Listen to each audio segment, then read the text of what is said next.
This is an actual house that I used to own. I bought a house in 1986, built a studio in the basement of it, started recording and practicing my band there.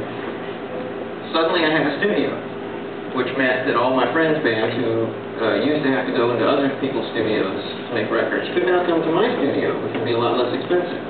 And they could make records there really cheap. So that started an era of me making a whole bunch of records one after the other, at which point I was able to quit my job. So I quit my job in summer of 1986. Big Black went on its final tour, either 86 or 87, I forget now. Whatever, it's one of the years. And after that tour, I quit my job and I basically started making records for a living. And what was your job? I was a photograph retouch artist for a company that did images primarily for cigarette ads. So, like, what were big ones for me? The Marlboro Man. The Marlboro Man has a yellow rain slicker in every image of the Marlboro Man. On his horse, on his back, rolled up next to the campfire, or whatever. There's a yellow rain slicker. I was the guy that made sure it was the proper yellow. And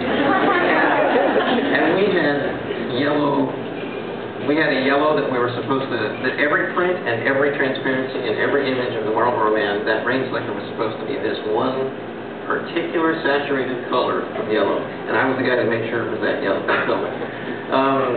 In cigarette photo shoots, they take a bajillion images of people, like, sitting by the campfire, like, looking off into the sunset, you know, sitting on the horse, whatever. And the cigarette is never lit in any of those. But they want people smoking them. They don't want people just using them as props, so you have to put the fire on afterwards. And that was part of my job, was to put fire on the cigarette. The most complex things that I would do were these photo montages where, for example, the Merit cigarette tried to have their own version of the Marlboro Man, and it was a dude on a motorcycle with like an 80s puffy motorcycle jacket. And so I would put the dude on the motorcycle who was shot in a photo studio somewhere, I would put him in front of the mountain, and then I would put another image of him smoking sort of dissolving into the mountain. So you would associate motorcycles and this buff dude and the mountain and smoking. It would all come together in a line. Male power for $6. Well, $2.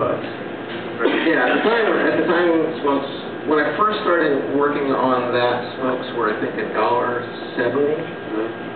And those were the days, huh?